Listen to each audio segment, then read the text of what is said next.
On this new tutorial, I'm gonna show you how to fix WhatsApp call problem easily and fast. Hello guys, welcome back to this new video. I'm gonna show you how to fix WhatsApp call problem easily and fast. So first thing you wanna do guys is very simple and easy.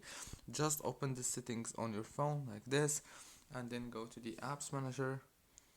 Now this is the apps manager page. All what you wanna do is open the WhatsApp. This is the app information as you can see. First thing you want to do here is just click on the power usage details and then go to the power consumption alert, disable it, go back, click on force stop, and then all what you have to do now is turn off your phone, turn it on again, and the problem must be solved. Don't forget to like and subscribe.